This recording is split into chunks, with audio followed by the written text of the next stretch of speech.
მე დამაკავეს, მათე იყო 15 წლის.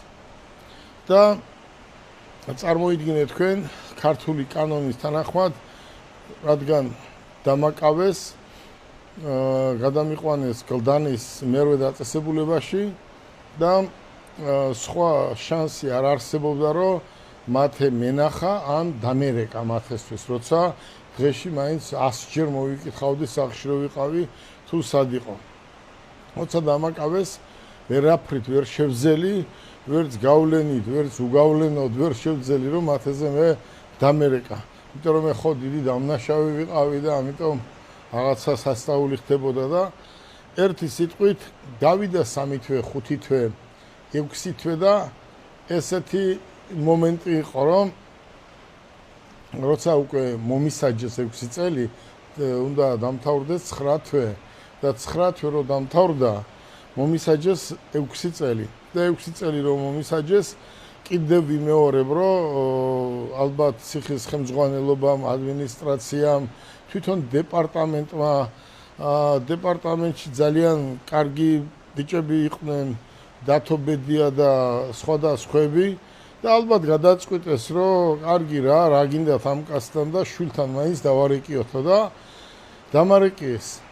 და დამარეკიეს კი არა, მითხრეს, რომ ხვალ 3 საათზე მათეს გაჩვენებთ და ტელეფონით დაგალაპარაკებთ. არის ესეთი.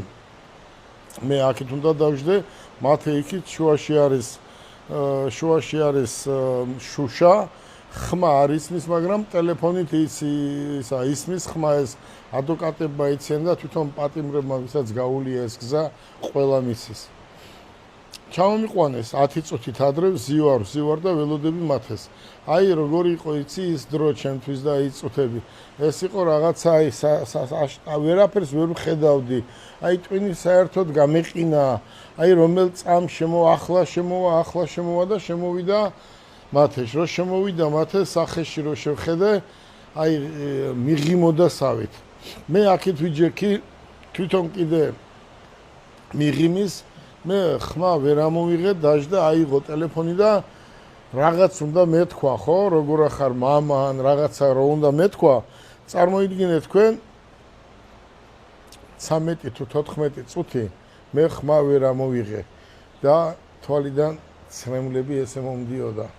მათესაც იქით ცრემლები მოდიოდა და 15 წუთია რა, 14 თუ 1 წუთი დამრჩა რა. და იმ 1 წუთში რაღაცა გაჩხრილი რომ მქონდა, არ ვიცი რა მოხდა და მამა